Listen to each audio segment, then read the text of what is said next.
Madame, Monsieur, bonsoir et bienvenue dans ce numéro du Club de la Presse. La semaine marquée par le prix du cacao, fixé à 1800 francs le kilo. Des avis partagés.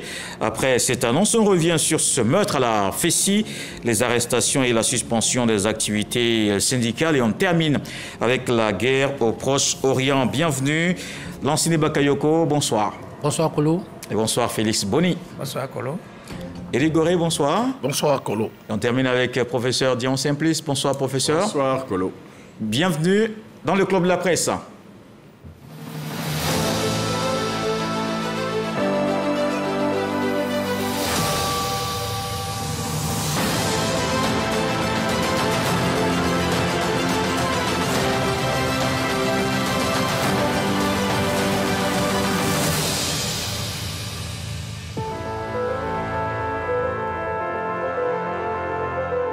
C'est un niveau record de la vie de tous, 1800 francs le kilo de cacao, mais certains en attendaient un peu plus. Devisoyo.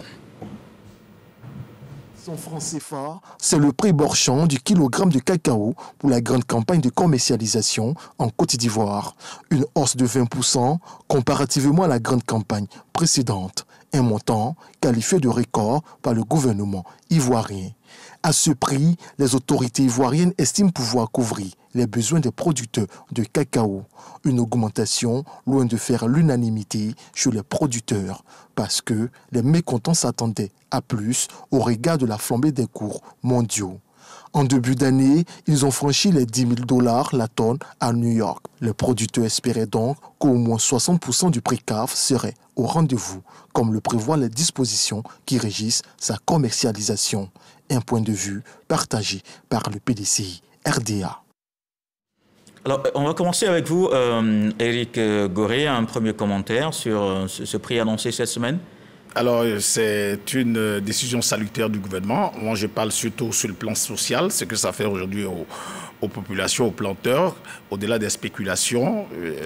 Quel que soit le prix qu'on fixe, il y a toujours des spéculations, il y a toujours des personnes qui ne sont pas d'accord. Mais moi, je dis déjà que c'est un effort du gouvernement, c'est à saluer. Et les planteurs, en tout cas, je le dis, dans leur ensemble, sont très heureux. Alors, au-delà de ce prix du café et du cacao dont on parle, il y a aussi une politique sociale. 1 million de planteurs vont bénéficier gratuitement de la carte CEMU, voilà, pour se faire traiter à moindre coût. Et à côté de cela, on sait qu'il y a le Schulenschutz qui a détruit 25% de plantations, et ces planteurs qui ont été confrontés à cette réalité auront donc des semences pour pouvoir transiter dans une autre culture en attendant que vraiment tout se règle de leur côté. Alors, prix record, c'est effectivement un prix record. J'ai entendu tout à l'heure votre reporter dire, selon le gouvernement, c'est un prix record en Côte d'Ivoire. En moins d'un an, le prix du cacao a presque doublé. Ça, il faut le dire, aujourd'hui à 1800. Le prix du cacao, café qui était à 800, à 900. Aujourd'hui à 1600. Donc c'est un acte salutaire du gouvernement. Les populations, je sais que dans l'ensemble, sont contentes, et je sais que les producteurs vont se frotter les mains dans cette campagne cette année. Félix Boni, partagez cet avis. Oui, je partage d'une part cet avis parce que l'adage dit qu'un tien vaut mieux que demain tu l'auras. Et je note qu'il y a eu une augmentation. Eric vient de le dire tantôt. En avril dernier, on était à 1500. Quelques mois après, nous sommes passés à 1800, c'est-à-dire qu'on a encore 300 francs de gagner. Je crois que c'est toujours un gain. Et cette augmentation tombe quand même dans un contexte où il y a un peu une réduction, un rabais au niveau du coût à l'international. J'ai jeté un peu un coup d'œil sur les chiffres, Bakayoko pourra éventuellement les confirmer ou les infirmer, mais je sais qu'il y a quelques temps, on était passé à 12 000 $ la tonne de cacao sur le cours mondial, et que présentement nous sommes à 7 069 $. Ça veut dire qu'on est passé pratiquement de 7 200 francs le kilogramme à environ 4 200 et quelques francs le kilogramme. Donc on a pu avoir presque la moitié du coût. N'empêche qu'il faut noter que dans des pays comme le Cameroun, on est toujours quand même à 4 000 francs CFA le kilogramme, mais le Togo a coûté à 2 800 francs le kilogramme. Mais il faut être clair. Il faut écouter également les explications du gouvernement. je crus entendre que nous avons un système de vente anticipée qui fait qu'on ne peut pas s'arrimer sur l'évolution du coût mondial. C'est-à-dire on vend par anticipation notre cacao. Donc ce qui fait que lorsqu'il y a une évolution sur le coût mondial, il pouvait y avoir une réduction très drastique du coût au niveau mondial, que cela impacterait moins les gains des producteurs. Alors, quand il y a une augmentation aussi, que la vente a été faite par anticipation systématiquement, il est impossible j'allais dire, reverser ça systématiquement aux consommateurs. Donc, il faut pouvoir comprendre ça comme ça et puis prendre déjà ce qu'il y a à prendre, mais que le gouvernement, peut-être les spéculateurs du gouvernement, essaient quand même de voir l'évolution, parce que dans tous les cas de figure, on a un vieillissement du verger, on a la maladie de Soulen-Soud, on a la raréfaction de la forêt qui font que le cacao va devenir de plus en plus rare, et donc, c'est-à-dire le coût mondial va augmenter. Donc, il faut qu'on regarde cela pour pouvoir éventuellement adopter le meilleur mécanisme de vente pour que cela puisse profiter aux quelques producteurs qui sont encore là. Professeur Dion, vous comprenez ces avis partagés? Oui. D'abord, je vais emboucher la même trompette pour dire que c'est une mesure salutaire. On gouverne pour un mieux-être. Et tant que des mesures peuvent soulager la population, une partie de la population, c'est toujours une bonne chose. Maintenant, après, il y a au moins deux modèles qui s'affrontent.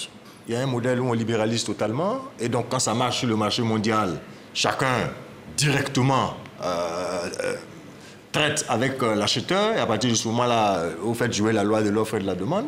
Maintenant, il y a un autre modèle qui est le modèle que nous avons choisi, il me semble, qui est le modèle de la stabilisation du prix. Donc, on veut garantir un prix minimum de telle sorte que, quel que soit le coût sur le marché mondial, on soit sûr que le producteur aura un minimum pour pouvoir vivre. Je crois que c'est ce choix qu'on a fait. J'étais à une conférence internationale, je crois, l'année dernière, où un Européen, un homme de qualité, disait que c'est un choix qui lui paraissait judicieux, et que c'est vrai qu'à un moment donné, tant de Fauboigny vers la fin, c'était un peu difficile, la stabilisation, et donc on a trouvé que la caisse de stabilisation était une caisse noire, etc., etc. Et puis, a-t-il dit, au lieu de voir comment réformer pour que ça fonctionne mieux, on a dit on arrête totalement, on passe à autre chose. Et il a conclu pour dire que c'est l'un des drames chez nous ici. Quand on expérimente quelque chose et qu'à un moment donné, il y a problème dans le fonctionnement, au lieu d'arranger, bon, on croit que c'est pas bon et on jette totalement le bébé avec l'eau du bain et puis on se retrouve. Mais je crois qu'aujourd'hui, on ne peut que saluer cette mesure. Et si le gouvernement constate qu'il y a des améliorations, c'est toujours bon de faire profiter les producteurs, et c'est tout ce qu'on demande en termes de justice sociale pour les populations. L'enseigné Bakayoko. Oui, je crois que les 1800 francs pour le cacao, c'est un prix qui est raisonnable dans le contexte actuel. Je vois souvent les gens faire les comparaisons avec le Cameroun. Mais il faut dire que le cacao au Cameroun, c'est un produit relativement marginal. Le Cameroun produit à peu près 200 000 tonnes, qui est équivalent à la production de la région de San Pedro uniquement. Alors, le Cameroun décide de vendre son produit au jour le jour. C'est-à-dire que même les 200 000 tonnes, aujourd'hui on en vend 10 000, demain on en vend 5 000. Donc c'est un produit, si vous voulez, c'est un cacao d'exception là-bas. Or, chez nous ici, tous les actes qu'on pose vis-à-vis de notre cacao vont rejaillir automatiquement sur le marché. Et si l'offre, la Côte d'Ivoire se permet aujourd'hui de mettre 100 000 tonnes, 200 000 tonnes de cacao au jour le jour, effectivement, il y aura un problème de surproduction et donc les coûts vont baisser. En tout cas, c'est une loi basique du marché. Quand l'offre est énorme, la demande va baisser et cela va rejaillir sur les prix.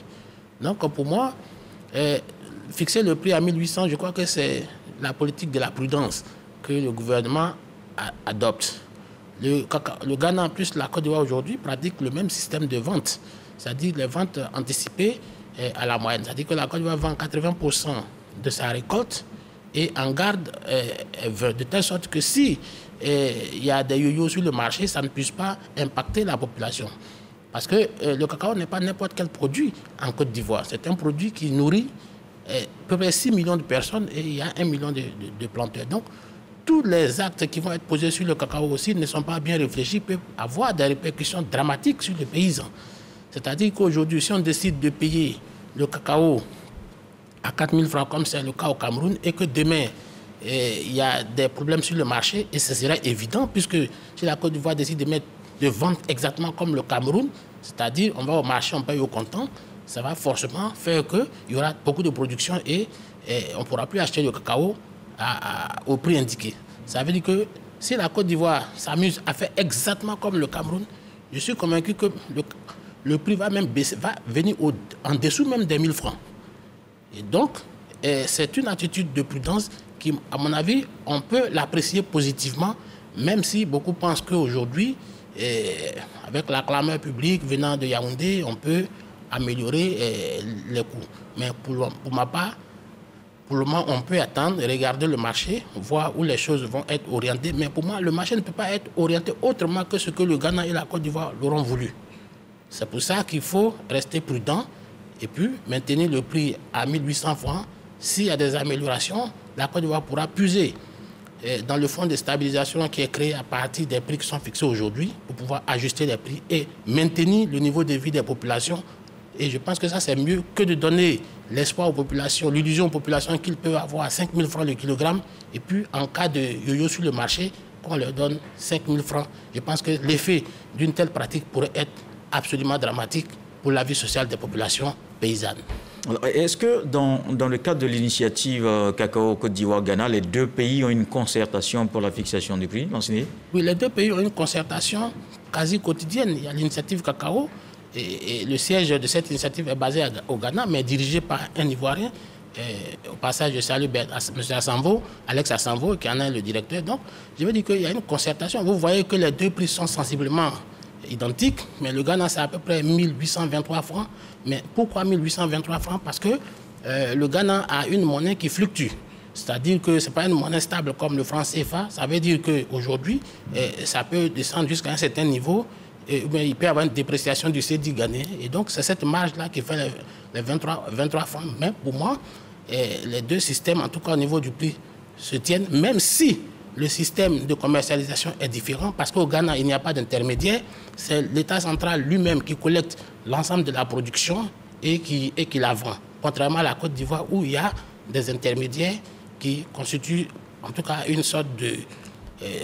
qui sont un maillon, qui sont relativement importants. Mais je pense que dans les années à venir, le gouvernement travaille, en tout cas le Conseil Cacao travaille à éliminer ces intermédiaires. Félix, vous voulez ajouter quelque chose? Je veux dire que c'est vrai, le Ghana, en dollars, on revient à la même chose et on se retrouve à 3 $ au Ghana, 3 $ en Côte d'Ivoire.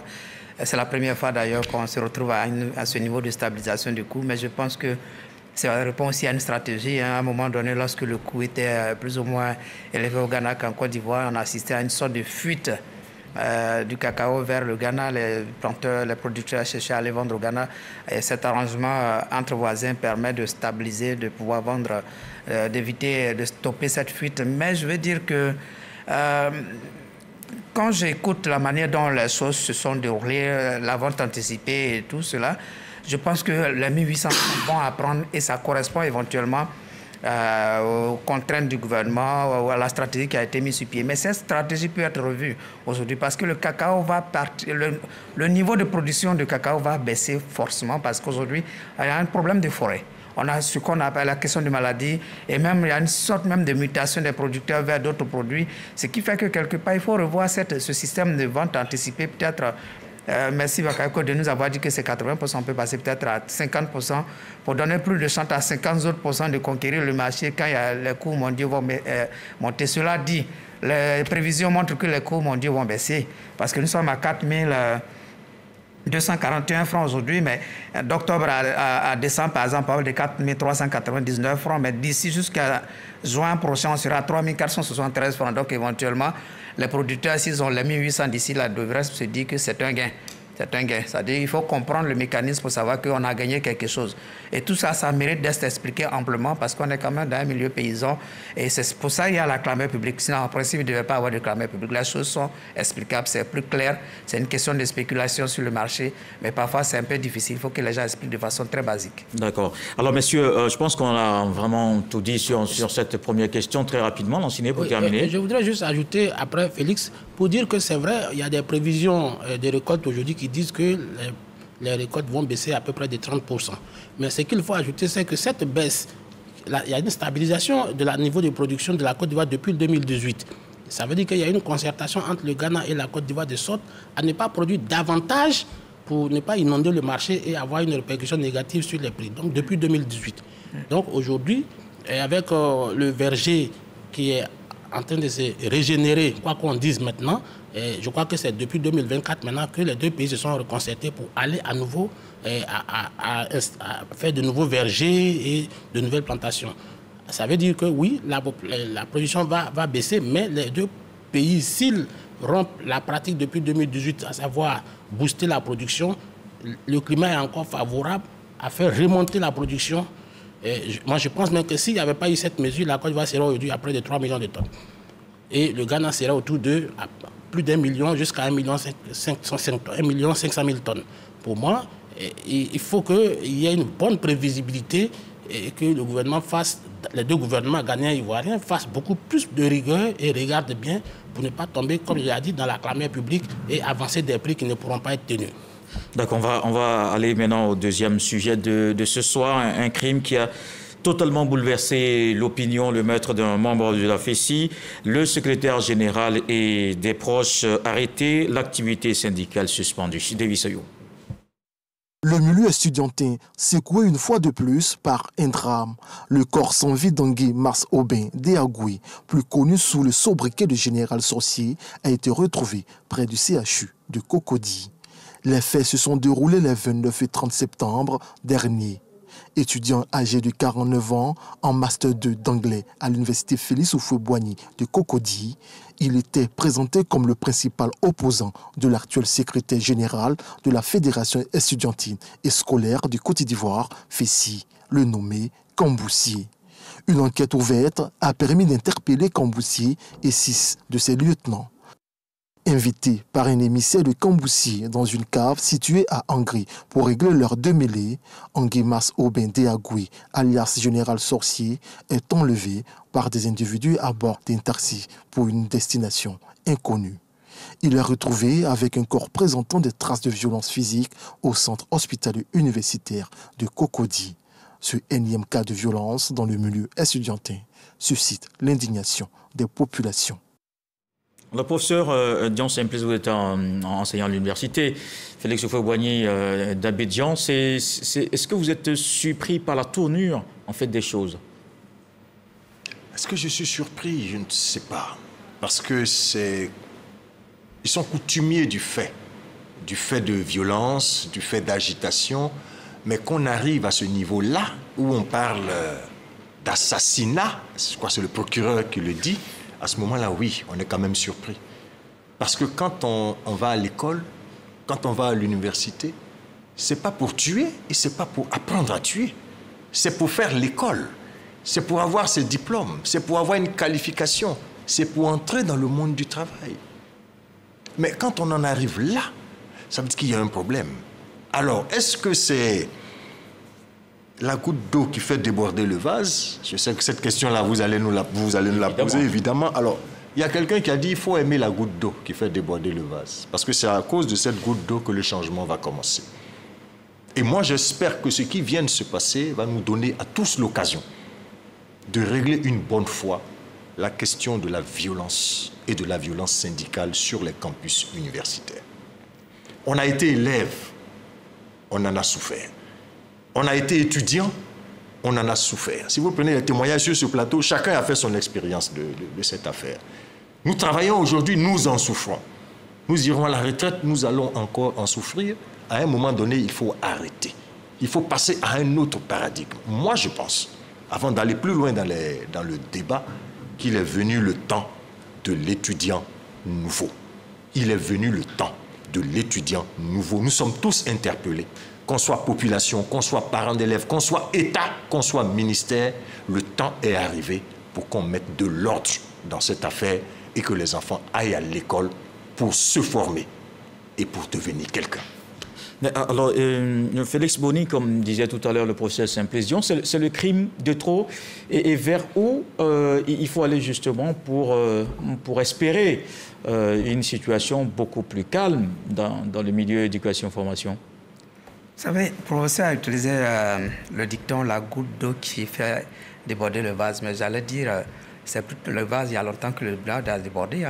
Donc, j'espère que ce sera plutôt l'ultime goutte d'eau qui va faire exploser le vase pour qu'il n'y ait même plus de vase qui va déborder. Parce que, comme on le dit aussi, un crime qui reste impuni engendre d'autres crimes. Et ce n'est pas le premier crime. Si je devrais citer des noms, on pourra partir de Thierry Zebi à Guimas aujourd'hui, en passant par des étudiants comme Habib Dodo, Bogou Marius, Akpele. Tous ces noms sont bien connus sur le campus. Et là, qui sont des victimes de ces mouvements sur le campus. Alors, jusqu'où devrons-nous aller? Je crois qu'aujourd'hui, il ne faudrait pas que les autorités faiblissent devant une telle situation et que pour une fois, le temple du savoir reste le temple du savoir, mais qu'on évite tous les mouvements. Quand les études ne cadrent pas avec les mouvements. Un étudiant consciencieux, un élève consciencieux, c'est quelqu'un qui est concentré. Et le cadre d'études doit être un cadre véritablement, on parle de studieux. Studieux veut dire qu'il n'y a pas de mouvement, ne dérange pas, les gens sont bien concentrés. Alors, lorsqu'on a des cas comme ça, c'est vraiment déplorable. Malheureusement, la FESI dont on parle a profité pratiquement à tous les pouvoirs. Et le militantisme ou les mouvements étudiantins sur le campus, finalement, sont devenus servent pratiquement des intérêts d'autres personnes. Aujourd'hui, qu'est-ce qu'on peut dire de ces mouvements? Il y a des personnes qui tirent des marrons du feu. Et il y a des gens qui y ont intérêt, des intérêts politiques, des intérêts pécuniaires. Quand vous regardez... À qui vous pensez, Félix, quand vous on ne cite pas ses contemporains, mais lorsqu'on en parle, je crois que ceux qui ont mené des investigations jusqu'à maintenant savent pertinemment qui sont ceux qui sont derrière ces personnes. Les politiques sont derrière. Il y a des mouvements politiques, je ne vais pas indexer spécifiquement la FESI, mais on sait dans quel contexte est née la FESI. Il y en a qui sont d'autres mouvements qui sont nés sur le campus, qui sont indexés à des formations politiques. Je prends le cas de Habib Dodo qui a été, j'allais dire, lâchement assassiné, mais il a été pris au domicile d'un leader politique. Donc ça veut dire que quand les politiques s'y mêlent, tout ce que nous vivons là arrive. Mais également aussi, il y a des puissants lobbies financiers qui se sont introduits sur les campus. C'est-à-dire il y a des gens, des anciens fessistes même, qui ont transformé, j'allais dire, les campus en j'allais dire, milieu d'affaires. Et il y a beaucoup d'argent sur les campus. Je n'ose pas le dire, mais vous voyez combien des étudiants étaient en train de se construire un siège syndical sur le campus en briques, en dur, et qui vient d'être détruit. Tout ça, d'où tirent-ils cet argent? Des étudiants qui cherchent de l'argent pour se faire des photocopies. Ils avaient des chambres à eux. Ils avaient des chambres. Il n'y a pas que les chambres. Chers frères, les gens savent tout sur la FESI. Quand vous prenez les différents meurtres, il y a eu beaucoup d'enquêtes. On n'a jamais eu réellement des personnes qui ont été indexées. Les résultats de ces enquêtes, parfois même, ça s'est perdu. C'est-à-dire, on commence comme ça. C'est pourquoi je n'espère pas grand-chose. Mais je reste toujours optimiste. Parce que ces moments mouvementés, on en a connu. On se dit, cette fois, c'est la fin. Et après, ça se répète. Mais je reste toujours optimiste qu'il y aura toujours une fin. Et que cette fois sera certainement la fin. Lansana Bakayoko, peut-être, c'est Félix Boni qui le disait, des personnes à qui profite le crime, vous pensez? Bon, d'abord, je voudrais tout de suite dire que moi, je ne suis pas surpris par ce qui est arrivé, parce qu'en réalité, personne ne devrait être surpris, puisque cette façon d'agir-là est dans l'ADN même de la FESI.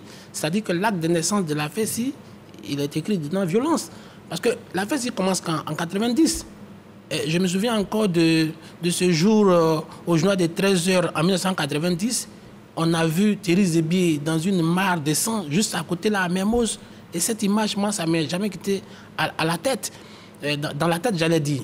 Et puis, il y a eu plus tard d'autres crimes qui ont été organisés, planifiés.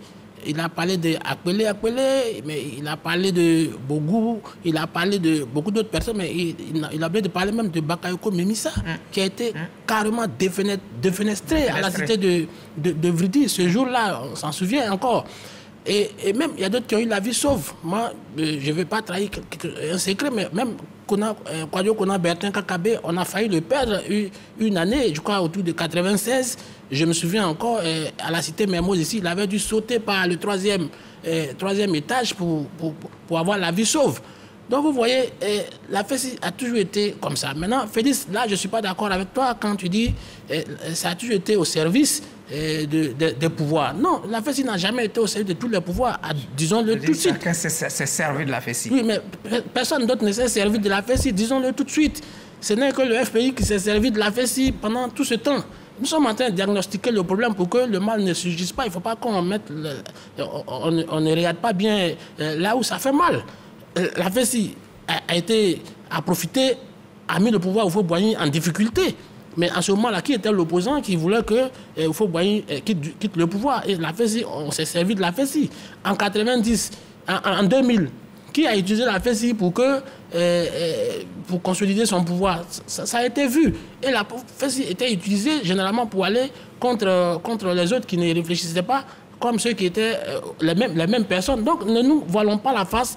La FESI a été créée par ceux qui sont aujourd'hui opposants et qui l'ont instrumentalisé.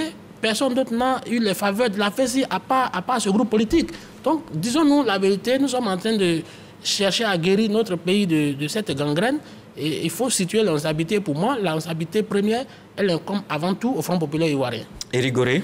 Oui, je soutiens totalement l'ancien Bakayoko. Il a parlé de 1990, mais moi je parle plutôt de 1969.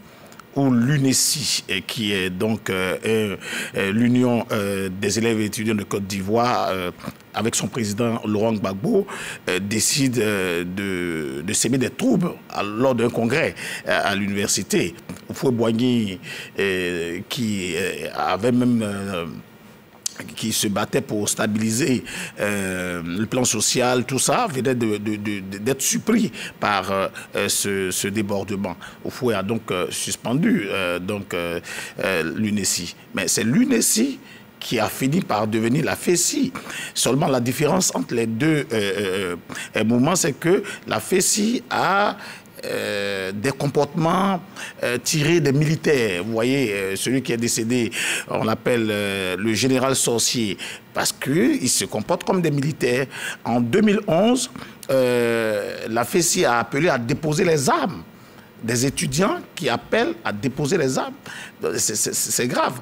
Alors, Laurent Gbagbo, donc, qui est donc envoyé à Kouédo, après donc... je vais dire les troubles au campus, Houphouët-Boigny va le faire sortir pour se réconcilier avec... Vous retournez en 69 ?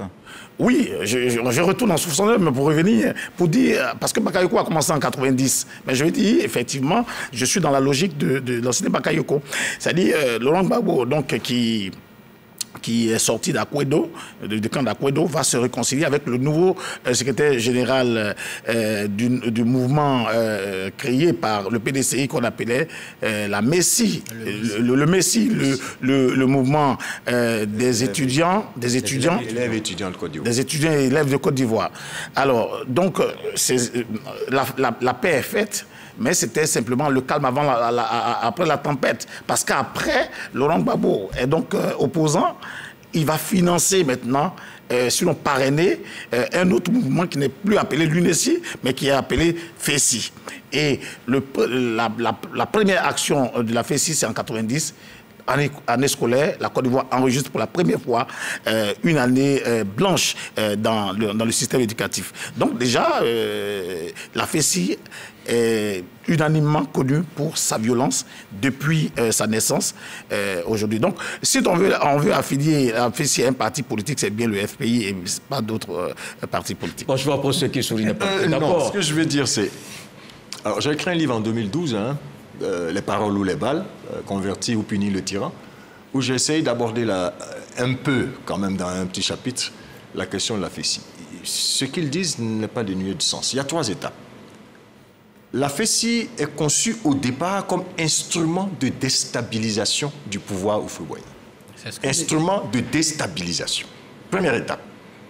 Deuxième étape, instrument de conservation du pouvoir. Ceux qui voulaient déstabiliser, ayant pris le pouvoir, se servent de la FESI pour conserver leur pouvoir. C'est à ce moment-là que commence ce qu'il est en train de dire, la fascisation de la FESI, qui devient une organisation paramilitaire. Deuxième étape. Mais il y a une troisième étape, qui est l'étape de l'instrument de conquête du pouvoir. Les anciens leaders fésistes cherchent eux aussi maintenant à conquérir le pouvoir. Donc, regardez un peu cette trajectoire.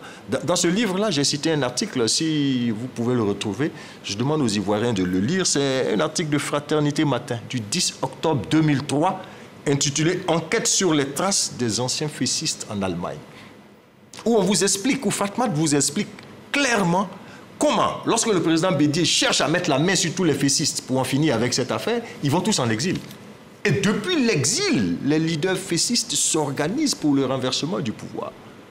Jusqu'à ce qu'en 1999, le pouvoir tombe, qu'ils rentrent tous, si vous vous souvenez, après le coup d'État, ils ont tous été présentés à la télévision comme les héros de la libération de la Côte d'Ivoire. Quand ils sont en exil, ils créent un mouvement, d'après cet article-là, le MLTCI, Mouvement de Libération Totale. Ils sont même dans le mouvement du général Gaye. De la Côte d'Ivoire. Et donc quand ils créent ce mouvement et que la rébellion éclate, ce mouvement-là, qui doit, selon eux, libérer la Côte d'Ivoire, éclate en deux, parce qu'il y a une partie qui soutient la rébellion, le MPCI, et il y a une autre partie qui n'est pas d'accord pour le soutien à la rébellion, mais qui doit soutenir le pouvoir en place, donc le pouvoir de Laurent Gbagbo. C'est l'Alliance des jeunes patriotes, constituée par le mouvement de Dieu et Gênes, ancien fessiste, le mouvement de Blé Goudéchal, COGEP, et un autre mouvement, je crois que c'est Charles Groguier qui avait son mouvement. Tous les leaders fessistes, donc, s'attachent à un mouvement, mais ils se battent entre eux parce que ça devient maintenant un moment pour eux de conquête du pouvoir. Donc, ils s'apprêtent à conquérir le pouvoir. Donc, quand vous voyez la fessie d'aujourd'hui, les enfants sont instrumentalisés dans tous les sens possibles. Et c'est là où je rejoins Félix. Donc, pas seulement par les hommes politiques. Pas seulement par les hommes politiques, par ceux qui ont des ambitions en géopolitique, par ceux aussi qui pensent qu'ils peuvent avoir de l'argent, parce que c'est un vaste espace qui fait beaucoup d'argent. Absolument. On nous a dit qu'ils prennent des taxes sur les marchés. Donc, c'est économique. Mais ensuite, Kambou, qu'on vient de prendre, à l'occasion d'un colloque dédié à Bouga Sako Gervais, ce jeune homme-là, je l'ai entendu prendre la parole, où il nous alertait sur les dangers et sur ce qu'il faisait pour que le commerce de la drogue s'arrête dans les universités. Mais il nous disait qu'il était combattu par des lobbies qui ne voulaient pas que ça s'arrête. Est-ce que c'est vrai? Est-ce que c'est faux? Mais il était déjà en train de dire que nous sommes dans un espace, mais qui est une véritable poudrière. Et c'est pour cela qu'il est important que, malgré les efforts du ministre, et ça je tiens à le dire, Kolo, le ministre de l'enseignement supérieur actuel a tout fait, allait même jusqu'à s'humilier pour discuter avec ces jeunes, pour essayer de voir comment avec la méthode soft, on peut régler tout ça, mais après on s'est rendu compte que ça ne marche pas. Mais quand on a tenté la méthode soft, comme ce que le ministre Diawara a fait, qu'est-ce qui reste? C'est de prendre des mesures. C'est pour cela que j'ai commencé mon discours en disant il faut qu'on passe à un autre paradigme. C'est un sacrifice que nous allons faire, mais il n'y a pas de sacrifice si on n'abandonne pas quelque chose, si on ne met pas quelque chose de côté, si on ne sacrifie pas quelque chose. Bon, alors justement, on voit le gouvernement qui semblait vraiment déterminé. Tout ce qui se passe sur l'espace universitaire aujourd'hui, tous les symboles sont en train de descendre à l'université. Est-ce que ce nettoyage... Félix Boni, peut-être voir venir la question. Est-ce que ce nettoyage est le signe voulu, c'est-à-dire mettre fin finalement à toutes sortes de syndicalisme dans l'éducation, dans les milieux, dans le secteur éducation-formation? Félix? J'ai ri parce que quand on parle de symboles, ça devrait être des symboles comme le Wambélé, qui nous enseigne le goût du savoir, de la sagesse, le désir d'apprendre, que d'être des symboles comme ce qu'on vient de descendre actuellement. Et moi, je pense que c'est déjà un premier bon signe. Mais je pense que la question que ce soit la FESI, parce qu'au-delà de la FESI, vous allez remarquer que toutes ces violences sont nées du fait que la FESI avait tellement caporalisé, parce que, comme je le répète bien, ces syndicats ont servi des intérêts politiques et les autres ont bien campé la situation. La FESI n'a pas voulu que d'autres mouvements naissent, donc on a vu les crises avec la UNESI, CERAC, CSI, HEC, qui eux aussi sont nés aussi adoubés par des formations politiques derrière. Il ne faut pas se le cacher. Et la FESI qui voulait tellement maintenir son dictat pour, j'allais dire, son parrain politique a créé tout ce qu'on sait jusqu'aujourd'hui. Mais je crois que pour régler tous ces problèmes, il n'y a que le droit. Que dit le droit? Quand on parle d'État, on parle de droit. On parle de la puissance publique, de la force publique. Et je pense que si on veut mettre de l'ordre, il faut appliquer le droit par rapport à l'université, la franchise universitaire, les mouvements sur les universités. Que disent les textes? Il faut appliquer les textes. Et il faut assainir ce milieu, de sorte que s'il devrait y avoir des mouvements, des associations, cela corresponde véritablement à l'esprit des textes de loi pour que le milieu étudiantin reste un milieu étudiantin et que tous ces commerces tous ces brigades, tous ces généraux qui, au lieu d'être en tenue et d'avoir la craie, j'allais dire, et le cahier pour aller apprendre des machettes flanquées sur le flanc, et tout cela puisse s'arrêter. dit, que l'université, le milieu scolaire et étudiantin reste le milieu scolaire et étudiantin. Le temple du savoir. Que ces milieux-là se vraiment aillent se faire voir ailleurs. Et ça, je pense que c'est la rigueur de l'État. Et ça a commencé, il ne faudrait pas que ça baisse. Il ne faudrait pas nous faire miroiter des bulldozers qui cassent quelques éléments 2 jours après, et puis dans 1 mois, on a oublié, et puis dans 3 mois, on va se retrouver encore à compter d'autres crimes. Parce que après la liste que j'ai établie, la question que je me suis posée, à qui le tour? Alors le prochain tour aussi, il y a crime encore, il n'y a personne à accuser, on accusera l'État. Lanciné? Vous savez, le pouvoir en place, en tout cas actuellement, avait eu l'occasion en 2011, en tout cas il y avait des raisons objectives que le pouvoir mette fin à l'existence de la FESI. Mais il ne l'avait pas fait. Et je pense qu'aujourd'hui, il a bien fait de n'avoir pas fait procéder à la dissolution de la FESI à cette époque-là. Ça aurait été qualifié de chasse aux sorcières ou bien de volonté d'éradiquer. Il ne faudra pas s'arrêter à la FESI. Il faut aller au-delà de la FESI. D'éradiquer. Non, comme c'est la FESI qui est le sujet ce soir. C'est la FESI qui est le sujet. Non, évidemment, de toutes les façons, les communiqués sont clairs. Voilà. Pas de syndicalisme. Absolument.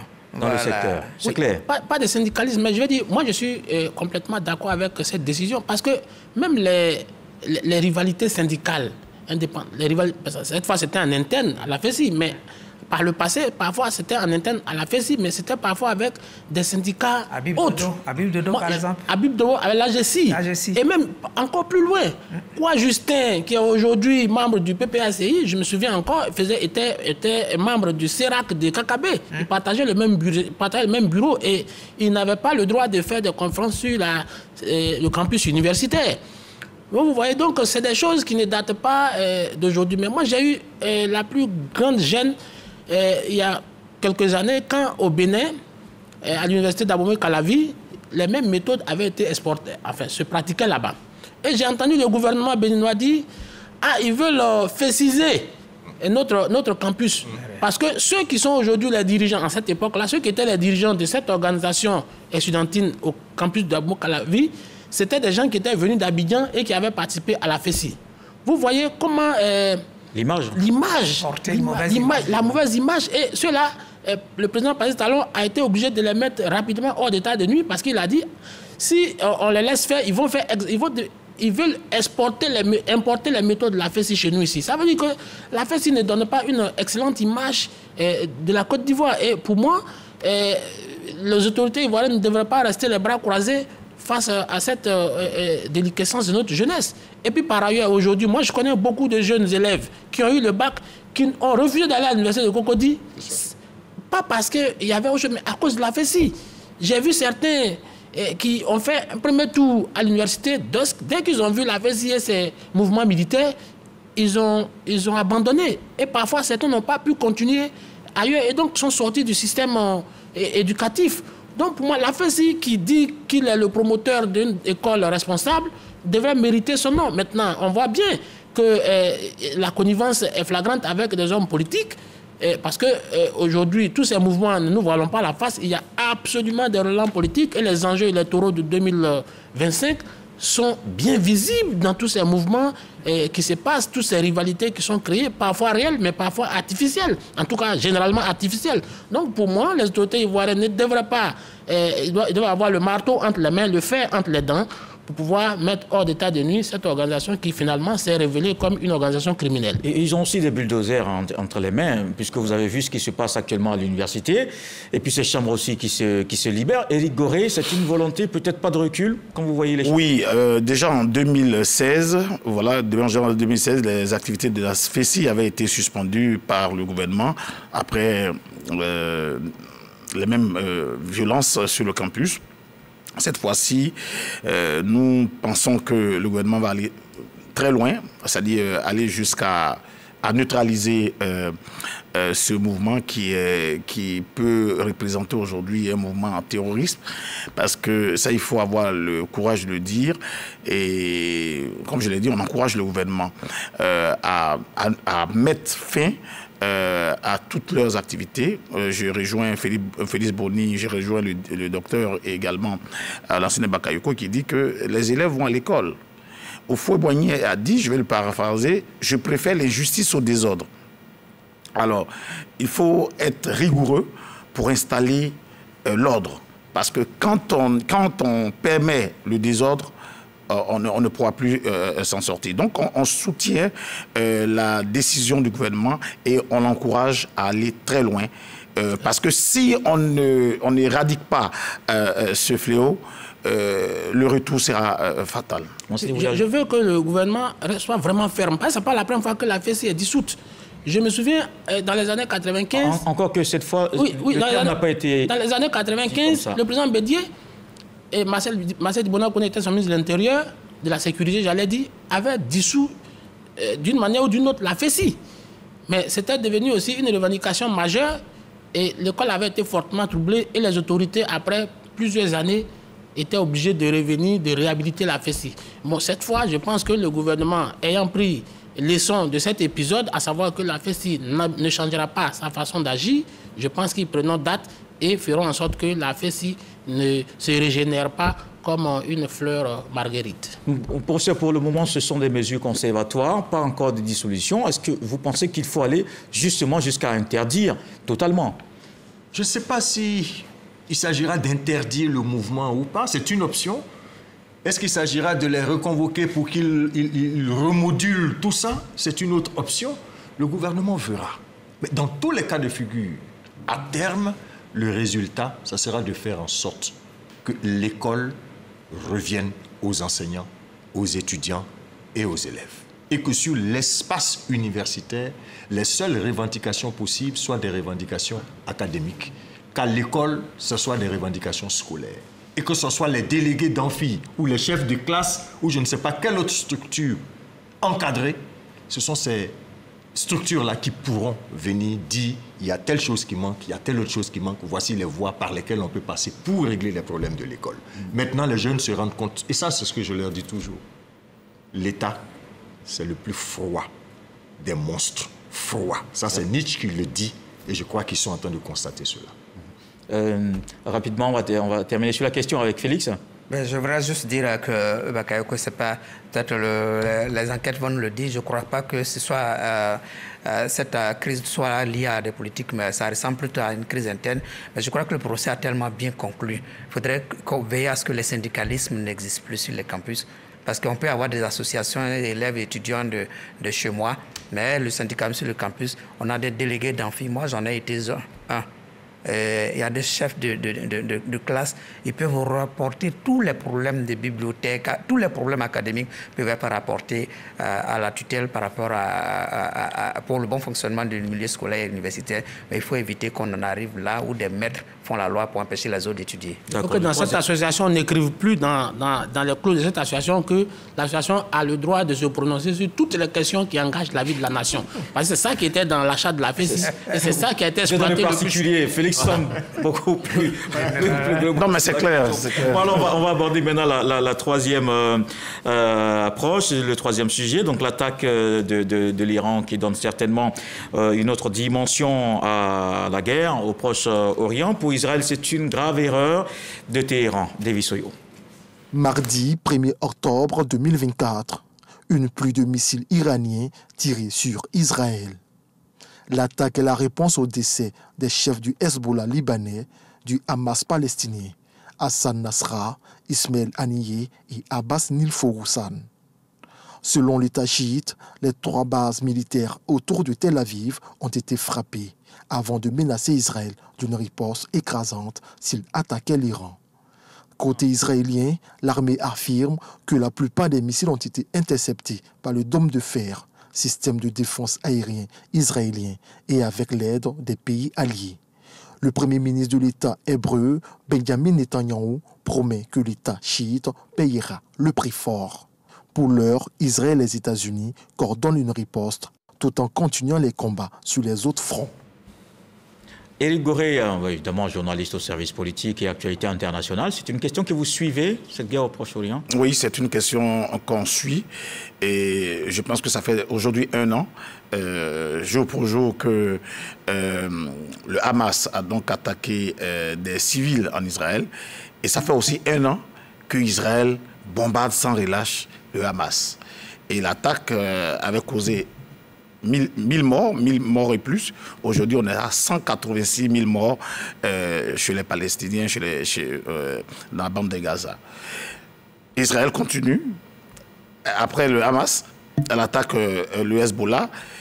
On tue donc Hassan Nasrallah, qui est donc le leader du Hezbollah. Mais on continue toujours d'attaquer le Liban, alors que pour pouvoir assassiner Hassan, il y a eu 600 morts. C'est un immeuble habité par des personnes. 600 morts pour tuer une seule personne. Alors, il faut reconnaître que Israël est donc dans un rapport de force et dans l'exagération. Dans l'exagération, parce que si vous avez été attaqué et que vous avez vengé vos citoyens, on ne peut pas faire 1 an de guerre. On ne peut pas tuer un pays. Est-ce que ce n'est pas parce que la guerre est justement beaucoup plus ancienne que ça? Vous voyez, M. Dian? On est dans l'escalade. Et c'est ça qui est dommage. On est dans le cercle vicieux. Qui arrête? Tu me portes un coup, je réagis. Tu me portes un autre coup, tu réagis et on est perpétuellement dans ce qu'on appelle l'escalade. Comment en sortir? C'est le gros problème qui se pose à tout le monde. Il ne faut pas qu'on ait l'impression que tous les États, tous les intellectuels, tous les leaders d'opinion qui regardent tout ça, il ne faut pas qu'on ait l'impression qu'ils ont les solutions et ils n'ont pas envie de les appliquer. On ne sait pas comment en sortir. Comment nous allons en sortir?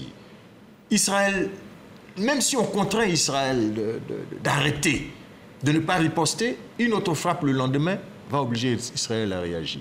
On ne peut pas demander au Hezbollah d'arrêter son combat. Lui, il dit qu'il est dans un combat de libération d'un peuple. Comment en sortir? C'est devenu une aporie. Une question à laquelle on veut répondre, mais on n'a pas les réponses et on ne sait pas comment agir sur l'un comme sur l'autre. Et c'est ça qui est dramatique. Félix? Je reprends le professeur qui dit on a l'impression qu'on a les réponses, mais on n'a pas envie de les appliquer. Moi, je crois que tout ça, c'est un vrai jeu de dupes au niveau de l'ONU parce que tout à l'heure, il disait on ne peut pas attaquer indéfiniment, mais je n'ai pas envie d'expliquer. On ne peut même pas expliquer ce qui se passe entre Israël et ses voisins parce que si je me mets du côté d'Israël, je dirais que peut-être Israël se dit il faut que j'attaque jusqu'à fond parce que même si je m'arrête, il y a d'autres personnes encore qui vont venir. Vous voyez qu'Israël maintenant s'en va tuer des gens. Hassan Nasrallah, l'autre qui est mort il y a un mois, tout éliminer des têtes d'affiche au niveau de ses adversaires, des groupes armés contre Israël. Donc quelque part, ils se disent il faut que j'aille exterminer l'ennemi parce que si je m'étais, ils vont encore se reconstituer, ils vont venir. Mais ils ne vont jamais aussi finir aussi de se reconstituer. Et Israël aussi ne va jamais finir de chercher. Donc finalement, est-ce qu'Israël est dans une posture de légitime défense où les autres aussi ont le droit de se défendre? Effectivement, dans ce jeu, il y a cette bipolarisation du monde qui est telle que des gens font semblant de condamner Israël, mais c'est les mêmes qui arment Israël pour qu'Israël puisse aller attaquer. Là, vous dira aussi que c'est pareil pour le Hamas. Pareil pour le Hamas, le Hezbollah. Quand vous regardez le Hezbollah, le Hamas, mais c'est deux groupes qui n'ont pas trop grand-chose en commun. Les Hezbollah, c'est des gens qui sont des musulmans chiites, qui sont installés au Liban. Le Hamas, c'est des gens qui sont des mouvements sunnites. Mais le Hezbollah est financé par l'Iran. L'Iran qui est un pays sunnite. Mais face à Israël, il y a une sorte de cercle d'alliance qui est tissé pour comme exterminer Israël. Israël aussi qui dit je ne veux pas disparaître, je veux aussi les exterminer. Alors que le monde entier aurait pu se retrouver. Je parle des États, des Occidentaux. Le lien, c'est le soutien du monde arabe au Hamas. Mais est-ce que le monde arabe... Comme vous avez les Occidentaux de l'autre côté avec Israël. Mais il n'y a pas que le monde arabe. Même au-delà du monde arabe, il y a une partie des Occidentaux, je vais dire des autres pays comme la Russie, tout ça qui sont derrière, qui ne disent pas, qui ne s'affichent pas. La Chine aussi. La Chine, tout ça qui sont derrière. Ouais. C'est les grands fabricants d'armes qui sont derrière cette guerre qui n'en finit point. Il faut qu'ils en parlent à l'ONU et qu'un jour ces pays-là puissent nous donner justement, ils en ont parlé la semaine dernière et c'est la prochaine question. Avec beaucoup de dupéries. D'accord. Est-ce que vous pensez que tout c'est près de 200 missiles que l'Iran a lancés, la réaction qui est très attendue d'Israël qui a dit que ce ne sera pas sans réponse. La France a demandé à ne plus armer Israël. Est-ce qu'il y a une entrée en jeu, l'ont signé des alliés? Oui, bon, il y a une sorte, il peut y avoir une certaine modification de la géopolitique à cet endroit, mais je ne pense pas que ça ira beaucoup plus loin. D'autant que la France même qui dit qu'elle ne veut pas qu'on arme à nouveau Israël, je pense que l'opinion publique française va rappeler rapidement le gouvernement à l'ordre, parce que tout le monde sait que Israël, c'est le bébé gâté du monde occidental. On ne touche pas à Israël, on ne touche pas à Israël, ça c'est connu de tous. Mais moi, quand je regarde, je ne vois pas comment cette crise pourra finir. Parce que, voyez-vous, même quand on monte dans l'histoire, quand en 1975, après la guerre du Kippour, quand Sadat signe l'accord qui va lier désormais l'Égypte à Israël, une sorte d'accord de cessez-le-feu, vous avez vu que Sadat lui-même a été assassiné. Et plus tard, aujourd'hui, on ne sait pas si c'est la question de l'existence d'un État palestinien qui va être résolue. Parce que je ne pense même pas que si même cet État palestinien est constitué, si ça va arrêter le conflit. D'autant qu'il y a des territoires qui sont occupés et les Palestiniens en font une question cruciale.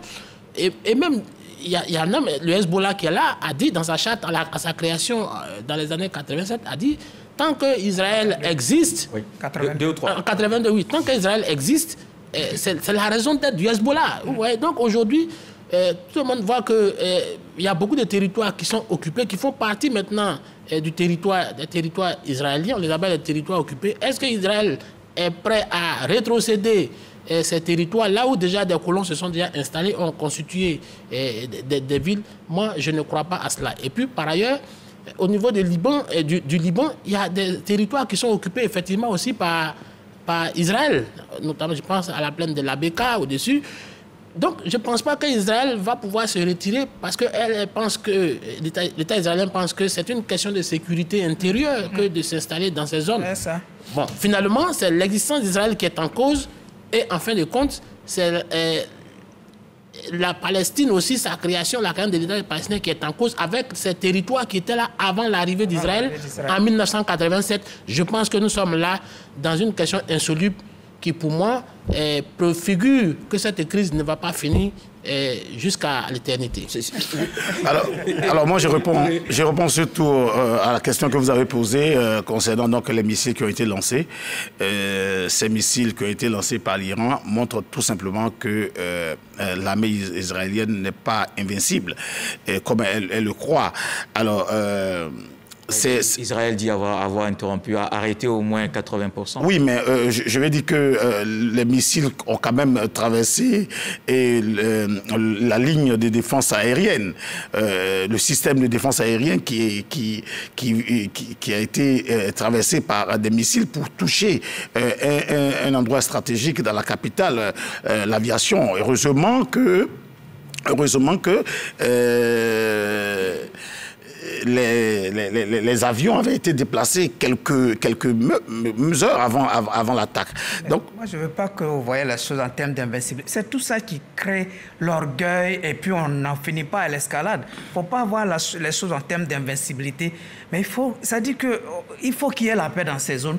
Il faut que les uns et les autres arrêtent de s'attaquer. Justement. Ce raid de 200 000 missiles, oui. C'est ça qui fait qu'Israël... 200 missiles, c'est ça qui fait qu'Israël aujourd'hui se dit, par orgueil, je vais réagir. Oui. Mais ces attaques, ces représailles et ces réactions... Je ne justifie pas l'attaque, mais je veux dire aussi que dans son attaque, Israël exagère et exagère. Mais bon, pendant un an, pilonne. Pendant 200 000, c'est aussi. Non, mais je veux dire pendant un an, vous pilonnez un pays, vous assassinez des populations pendant un an, et quand vous n'avez même pas encore fini de libérer vos otages à Gaza, que vous retournez vers le Liban pour attaquer les Hezbollah. Vous tuez 2000 personnes, des populations innocentes, vous continuez cette exagération. D'accord. Alors, donc, l'Iran, à travers ces 200 missiles, a dit attention, nous on est là, et vraiment, si vous continuez. Voilà. Le Hezbollah, c'est l'Iran. Mais aujourd'hui, guerre, en fait. Justement, c'était. Bon, alors, messieurs, finalement, déjà sur ce plateau, on n'est pas très tous. Ça veut dire que c'est une guerre, on ne sait pas, qui peut-être va continuer encore. Et on va suivre l'actualité dans dans cette partie du monde. Merci pour ce soir. Merci Lansine Bakayoko. Merci Éric Gorée, professeur Simplification. Merci Félix Boni. Merci. Et merci à vous de nous avoir suivis. On se dit à dimanche pour un autre numéro du Club de la Presse.